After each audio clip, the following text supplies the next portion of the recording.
Hi everyone, welcome again to the Laferla Lounge. I'm Keith, and today I've got Claire with me, who is our claims manager. Hi. And we'll be speaking about a topic which we feel is very important and concerns all of the Maltese population in reality, but hasn't gotten so much media attention and coverage. So we feel that there has been a little bit of under-education about the topic. And what we're speaking about today is the Highway Code.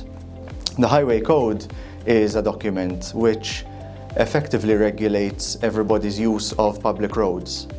Claire, you've had already a long career in the insurance industry with us. How long has the previous Highway Code been enforced, and did we ever see any changes to it? Well, actually, Malta never had a highway code before. We adopted the UK one. The last one published was in the 90s, and now recently we have our own highway code published in Malta, with some changes throughout the local traffic scene. So the previous highway code was in effect since the 90s, and a lot of things have changed since then. Our infrastructure has changed, vehicles have changed. How do you see now the new highway code affecting all of this? The new highway code now reflects more giving onus and responsibility towards the pedestrians and cyclists, where in the past highway code was more focused on the driver and on the vehicle responsibility in the road. Okay, so there was absolutely no mention effectively of pedestrians and cyclists in the previous version. No. And what this meant was that there was almost a strict liability on vehicle drivers.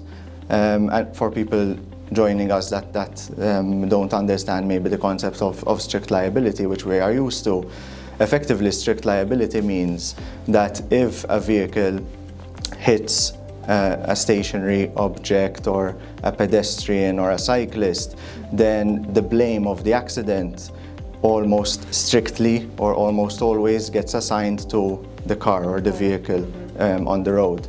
So now that the new highway code mentions rules for pedestrians, cyclists, kick scooter drivers or riders, and also things like animal-drawn carriages and these kinds of things. What can we expect to change going forward if an accident happens between a vehicle and a person or a bicycle? Effectively, with the new highway code, if a pedestrian or cyclist is involved in a traffic collision, they might be also held liable, even if they get injured, if they don't follow the rules of the road. With regards to pedestrians, we've noted certain wording in the highway code, for instance, regulating how a pedestrian should or should not cross the road. There is mention, for instance, of a very strictly worded rule, which we're kind of internally mentioning as the 50-meter rule. Could you explain a little bit what this is? Yes. Basically, if one is crossing the road, always make sure if there is a crossing 50 meters ahead, use the crossing, the zebra crossing, bridges, underground, the underpasses. Yeah, the subways, yeah. Subways, always. Okay. I mean, don't just take the risk and cross the road. And this is actually quite a strict or strictly worded rule in the highway code, as we've seen it. So the code is actually saying to pedestrians that if you are going to cross the road, but there is an appropriate method of crossing, such as a zebra crossing, as you're mentioning, or a bridge within 50 meters, that the pedestrian should not cross the road unless they use it. Exactly. And this is quite an onerous rule in terms of potential liability. So effectively, if you do cross the road negligently or without using the appropriate method, you could be found liable for causing an accident, even if you get injured, let's say if a vehicle hits you.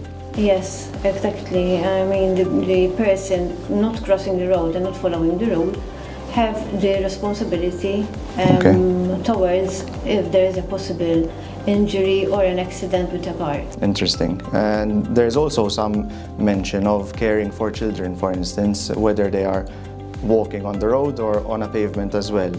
Could you tell us a bit about this? Yes, the Highway Code mentions also that children should not be left unattended on the pavement, and even obviously when crossing the road. They should always be accompanied by an adult and obviously use the proper zebra crossing to cross the road rather than just take the risk. Claire, the document also mentions, as we said for the first time, cyclists and kick scooter riders.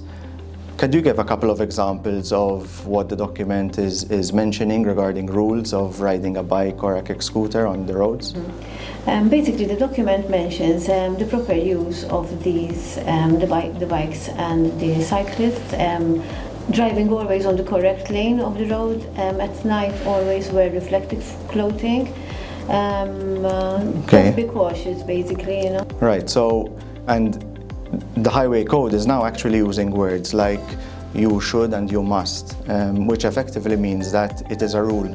So if you're using such a transportation method on the road and the Highway Code is telling you you should wear or you must wear a reflective vest at night, for instance. Let's take a scenario where there's hypothetically an accident between a car and a cyclist or a kick scooter rider at night or in the dark, where they were not wearing a reflective vest. What would the implication of that wording have in case of such an accident? Well, now, since we have the Highway Code, presumably the court is going to be using, and it might affect judgments on liability on such cases. So basically, it could be that they will have a contributory factor of negligence and be liable for an accident, not just the driver. Thanks, Claire. This has been really insightful.